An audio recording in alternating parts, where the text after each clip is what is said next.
Boom! We are live, ladies and gentlemen, boys and girls. Welcome to the Nolan Hawkeye Anthony YouTube channel. I thank all of you for being here, wherever you may be, and of course, however you may be listening. Uh, this is a commitment video, and initially, I was really only going to do it on the class as a whole thus far, slash the recent linebacker commits that the Iowa Hawkeyes have received from the state of Illinois. But I just checked, and Iowa just received a commitment from one of the best players in the state of Iowa, if not the best player, depending on the recruiting service that you use, Thomas Meyer. Now, this guy is now I'm still going to do this as a whole, a Thomas Meyer. I'm going to make this into a Thomas Meyer slash linebacker commitment video rather than focusing on the two linebackers. But Thomas is considered a tight end by some services and an athlete by others, with the possibility of playing. My guess would be defensive end, growing into an athletic D end or D tackle, as we saw with Logan Lee. Man, all these sites have all these stupid ads. It's ridiculous how many ads they have.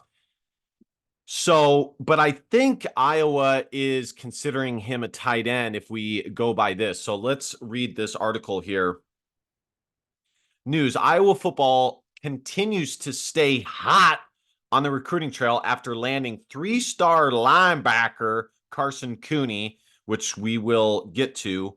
On Saturday, the Hawkeyes have landed another commitment, this one from Clear Lake in-state, four-star tight end Thomas Meyer. So let's go ahead and continue to read this. Meyer committed to the Hawkeyes. By the way, he was long favored to finish to choose the Hawkeyes. He grew up an Iowa Hawkeye fan, but you never know when the recruiting cycle starts and all these programs are showing you all this love and support and adoration. You know, it can be appealing and you know, nauseating. So you never know, but nonetheless, and this kid got some pretty high profile offers, as you guys will see. Meyer committed to the Hawkeyes on Sunday following a great junior day visit in Iowa City. Meyer picked the Hawkeyes over Iowa State and Kansas, while Miami, Texas A&M, Stanford, and others all recently came in with offers. Meyer is the fifth commitment in the 2025 class with the Hawkeyes, for the Hawkeyes, and the second in-state commit, joining Pleasant Valley three-star offensive lineman Joey Van Watsinga. Joey Van Watsinga. How is that? Joey Van Watsinga. Joey Van Wetzinga. I think that's it. Joey Van Watsinga. Joey Van Watsinga. I don't do the silent V very well. Sorry, guys. So you guys didn't need to see me practice that 100 times. Meyer has excelled on both sides of the ball for Clear Lake, but will play tight end for Iowa. So Iowa continues to recruit really well at the tight end position. Abdul Hodge has done an excellent job on the recruiting trail, specifically at the tight end position, which I will show you guys momentarily. They're huge, Meyer said of Iowa's tight ends. They come in not very big, but they're athletic. And then the staff just develops them into monsters. Coach Hodge, I like him a lot. He gave me a lot of good advice, not just with football, but with life too. I like that they don't just use them as big receivers. They block, and they are equal on blocking and passing. They've developed them, and they seem to all be in the NFL doing great things. It's pretty impressive, and I could see why they've been doing that these last couple of years. They like my length and athleticism. They want to continue to grow and get bigger and stronger. They want me to grow and get bigger. Per 247 Sports, Meyer is the number 149 overall prospect in the class of 2025 and the number 7 overall athlete. The impact. Iowa tight ends coach Abdul Hodge continues to cook on the recruiting trail. Hodge has been a fantastic recruiter for Iowa since joining the staff a few years ago. Let's take a look at him right quick. Oh, wow. They have him as a dang, though. They have his recruiting profile. That's not what I was looking for. Since joining the staff a few years ago. And Meyer may be his biggest land yet. Meyer will need, I don't think so. I think I mean, he's definitely a good get. Okay. And we'll see how much he rises in the recruiting rankings. But in the previous class, which I will show you guys, the number 1 player in their class, if you don't count Caden Proctor, coming out of the high school ranks, is a tight end out of Blue Valley, Kansas, Gavin Hoffman, who is a high 4-star tight end and one of the highest rated tight ends to commit to the Iowa Hawkeyes since probably Luke Lachey or Luke Lackey. Meyer will need some time to develop and grow as a tight end, but all the athletic qualities are there for him to be a high upside tight end for the Hawkeyes. This was a big land for the Hawkeyes too. Iowa State was making a major push for Meyer, and we're making things interesting for a bit, but the Hawkeyes were able to get him and land him. Meyer will be a welcomed addition to Iowa's tight end room, and there is a lot of potential to work with. Here are a few scouting notes on Meyer. Unverified size, believed to be hovering around 6'5", 210 pounds, owns a developmentally friendly frame that should, which I absolutely agree with. I saw some of his film. The kid is massive. He's got very big tree trunk legs, powerful legs, and he's just got a huge frame. I mean, he's every bit of 6'5", and he could still grow to be 6'6", 6'7". They should be able to quickly stack weight in a collegiate strength and conditioning program while retaining the athletic traits that make him a top 247 prospect. 2-time All-State selection on the defensive line, but likely a higher ceiling on the offensive side of the ball at tight end. I find that odd. Usually the higher ceiling is on defense, but because, usually guys that are able to play both and are good at both are athletic enough to play tight end in high school, but maybe not college. They still might be able to, but perhaps not. But they're very athletic for a D lineman and can definitely play D lineman at a high level in college. That's usually the case.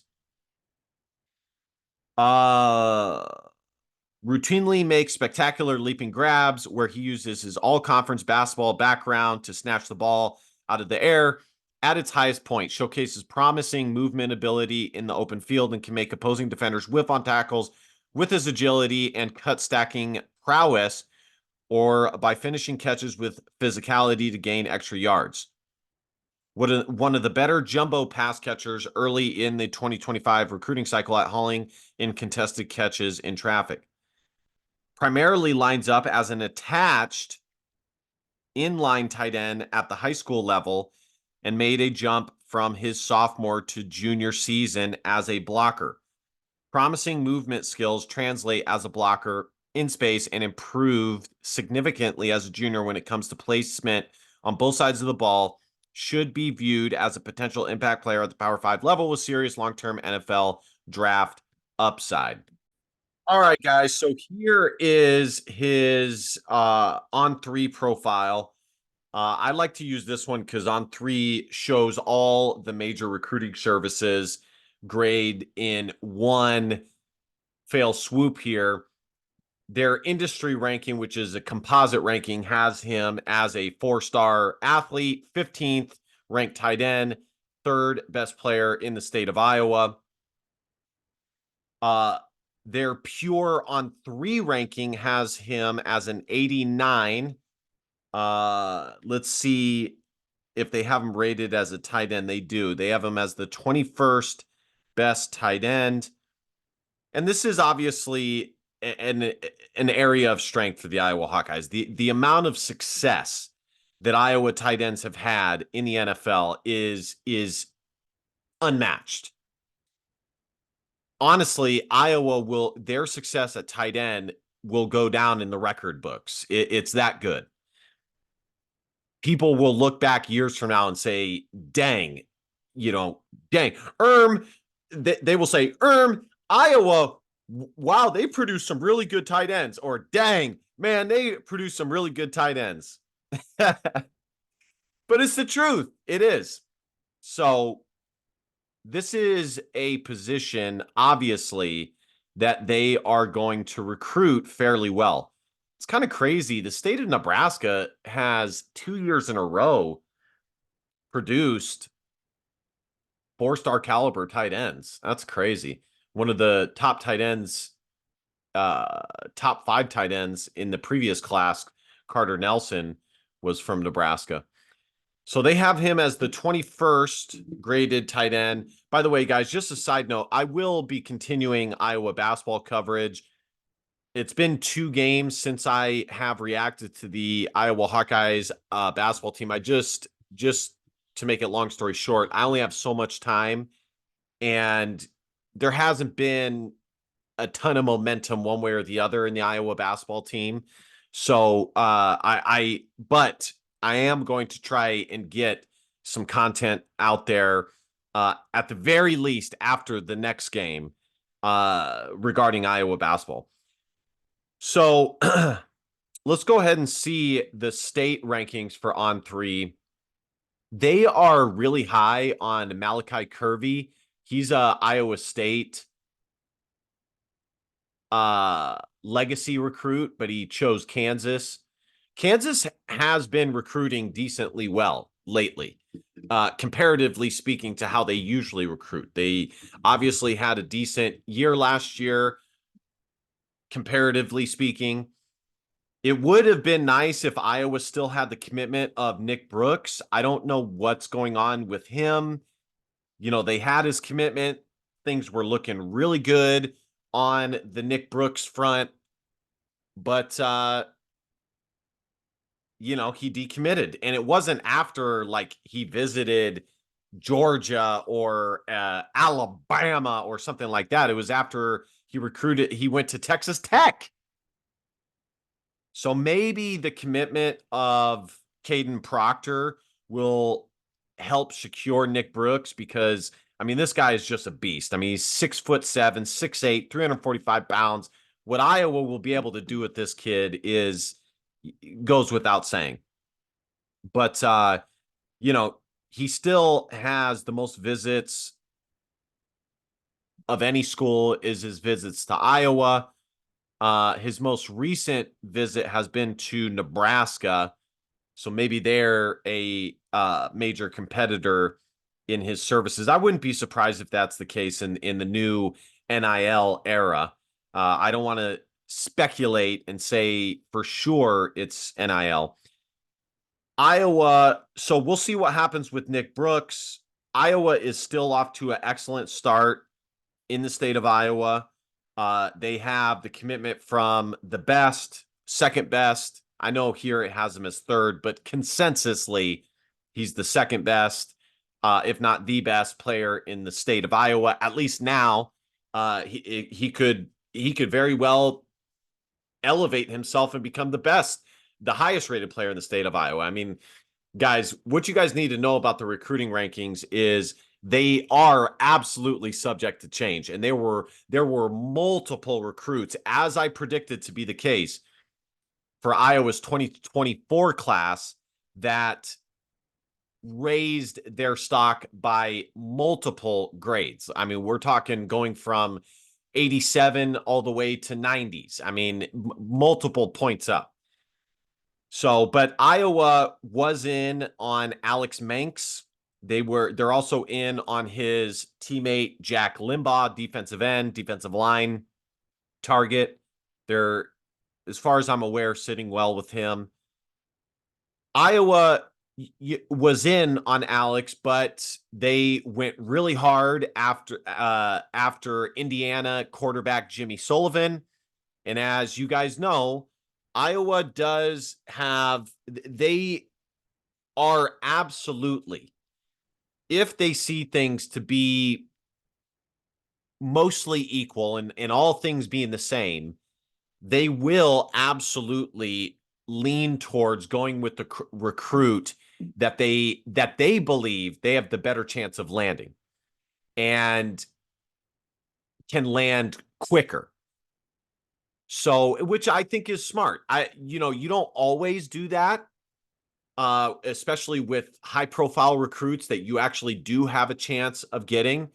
But all things being equal, if you have quarterback A, quarterback B, or running back A, running back B, and you see them as virtually the same as far as talent level and in your desire to have them be a part of your program, and one has maybe been on the recruiting trail longer and has done a better job of getting his highlight tapes out there and has offers from this school, and this school, or versus this one who they see as virtually the same as this one, but is a diamond in the rough under the radar, hasn't gotten his name out there on the recruiting trail as much.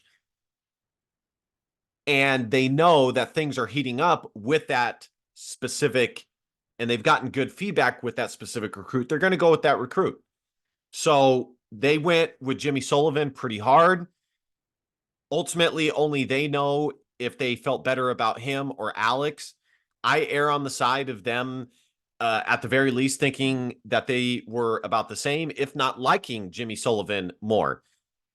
Brian Ferentz in his latter years and Iowa as a whole definitely made a push towards getting more athletic quarterbacks in lieu of the Nate Stanley, Spencer Petras eras. They decided to part ways. And I think this really culminated with because it even started to shift during the Spencer Petras era, but definitely towards its end, towards its conclusion. Iowa decided that they wanted to go after more athletic, more mobile quarterbacks. And I think, honestly, that is obviously where college football is going, where football as a whole is going, because the thing is, with a mobile quarterback, when you have a mobile quarterback, it's not as end all be all on that quarterback being good between the ears and having tremendous arm talent to compensate for the lack of athletic ability with their feet, with their legs. So, and you can do a lot more. So say you have a mobile quarterback, you can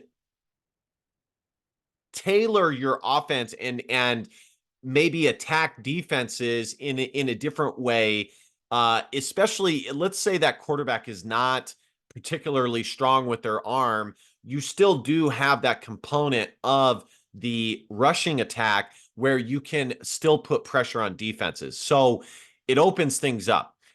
I guess what I'm saying is, if you have a mobile quarterback, it's not the end all be all that they are a really good passer. Whereas if you have a non-mobile quarterback, it is the end all be all whether they're a good passer. It's literally all they have. So either they have it or they don't. Whereas you have the mobile quarterback, and it's like, great, if they can throw it and they can figure it out as far as throwing the football, great. But at the very least, we have this running option.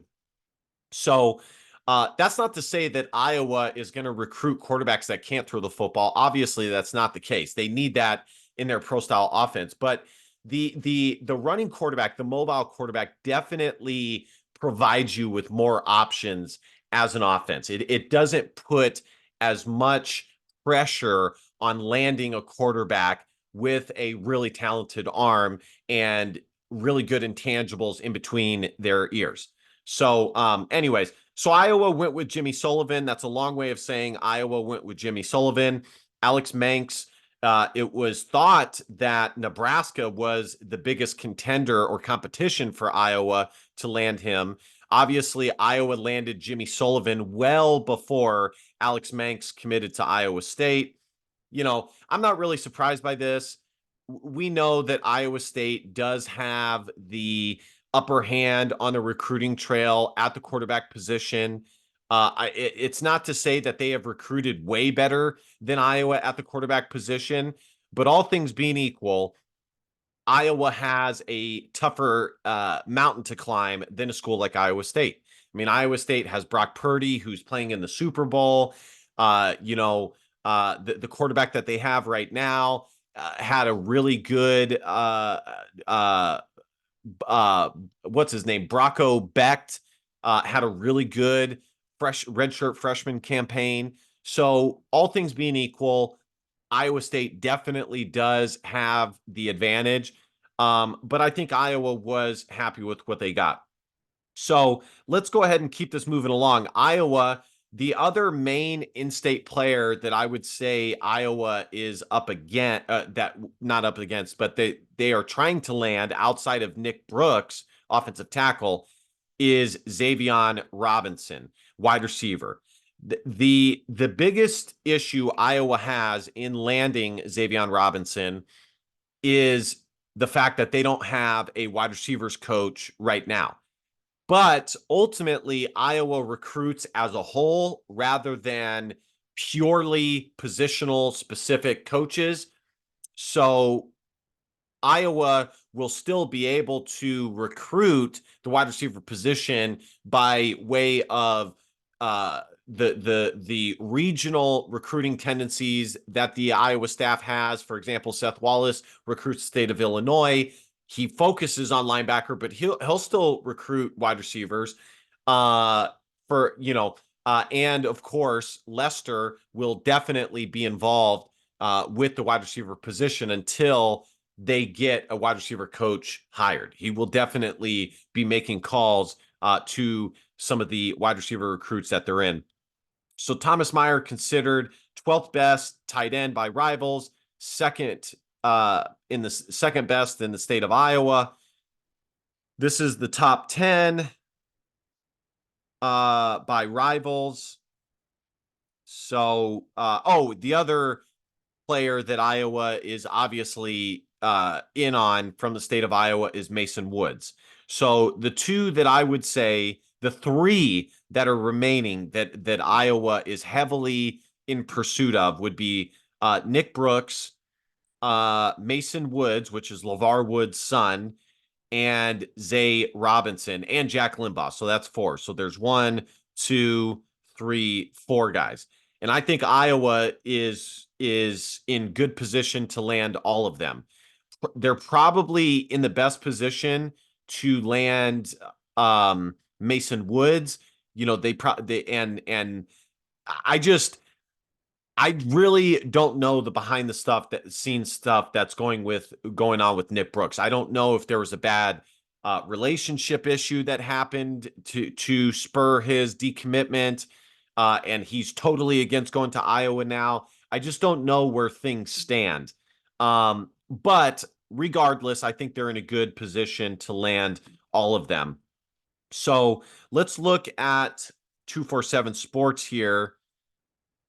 See what they have to say. They have Thomas as the 7th best tight end in the country, 4-star tight end, second best in the state of Iowa, behind Nick Brooks. Like I said, Xavier Robinson looks like they have a crystal ball in favor of Iowa State from Sean Bach, which was recent. I would not be surprised if he went to Iowa State. Obviously, that is another position that Iowa State tends to have an advantage on Iowa for is the wide receiver and quarterback position. I would say also slightly running back a little bit. But when it comes to the in-state players, it's definitely quarterback and it's definitely wide receiver. So Schambach put a crystal ball in favor of him. We'll see how that goes. Let's see. They also did put a crystal ball in favor of Iowa State for Jack Limbaugh. So, if Iowa State can get those two commitments, they'll be in pretty good shape in the state of Iowa, honestly. I mean, they'll have the third best player, they'll have the sixth best player, and they will have the fourth best player. They'll have two of the top five and three of the top six. So, so we'll see what happens with that. Still a long way to go. And I'm sure Iowa's working hard. Mason Woods, I think, like I said, is definitely more likely to go to Iowa than anywhere else. So, we'll see what happens with that. As for Iowa's current recruit, I just anytime I do a video like this, I like to do an Iowa Hawkeye roundup about where things stand on the recruiting trail. I think Iowa is in excellent shape right now. I think it would be a lot better had they still had the commitment of Nick Brooks. But with that being said, they have 1, 2, 3, 4, 5 commitments. I have refrained from saying this for a long time, but I think I'm going to go ahead and say it anyways. Of late, you guys got to understand, I pay attention to the Iowa Hawkeyes like it's my second job, okay? And I have definitely noticed that Iowa's recruiting classes of late have definitely tended to be, I don't even know if I should say it, definitely leaning more towards being, never mind. I'm not going to say it. I can't say it. I can't say it. I can't say it. This is a sports show. It is what it is. But you guys can guess what I was going to say. But, nonetheless, it's still really good. I mean, all these guys are graded really strongly. They're all set at the tight end position. The linebacker position. Iowa continues to recruit well in the state of Illinois. I did want to highlight Abdul Hodge really quickly just to illustrate how well he has been recruiting. So he landed Joseph Anderson in the 2024 class, 4-star guy. He also landed Gavin Hoffman, who is one of the highest rated tight ends that Iowa has gotten in recent memory. I'm going to go ahead and pull up his profile here on On3 so you guys can see. I mean, he is highly ranked. If it'll ever load here. Let's see. Where? The most recent wide receiver that Iowa has landed in a head-to-head state of Iowa showdown has been Reese Vanderzee. I'm trying to think any other guys. I think and Brody Brecht. But had Iowa not had Iowa baseball, I honestly think Brecht would have gone to Iowa State, honestly. So here's Gavin Hoffman, 91.91, top 250 player. On3 had him graded as a 93. Now, as you guys can see, he's 180. And so what I was telling you guys about 11th ranked tight end, second best player in the state of Kansas. 247 Sports had him as a 92, 12th best tight end, number 1 in Kansas. So as you guys can see, he's 180. And so what I was saying about recruiting and the recruiting services is that early in the process, things are weighted. And so the recruiting services use the fact that all these players are still early, like they're juniors turning into seniors. So they're not going to come out and give them a 99 right away. Or so he's graded as a 90, but nationally he's 149. Now, weighted, let's say that this would be this time, that this would be after signing day. This would be the equivalent of him being like a 94, okay? 95, maybe even. So I hope that makes sense. It's the recruiting services take into account that these guys are still in their development stages. They're still, they're juniors going into seniors. So obviously their recruiting ranking is not going to be as high in the beginning of their senior year as it would be at the end of their senior year. After they've had that time of development and there's more film, there's more evaluation, so on and so on. So anyways, guys, Abdul Hodge is doing a great job. As I knew he would. I predicted that. I told you guys that it was a great hire, that Abdul Hodge was going to be a great recruiter, and I'm vindicated as always. So anyways, guys, let me know what you guys think. Big commitment. Iowa did also land Carson Cooney recently out of Oswego, Illinois. He is not graded by all the recruiting services yet. I'm trying to see.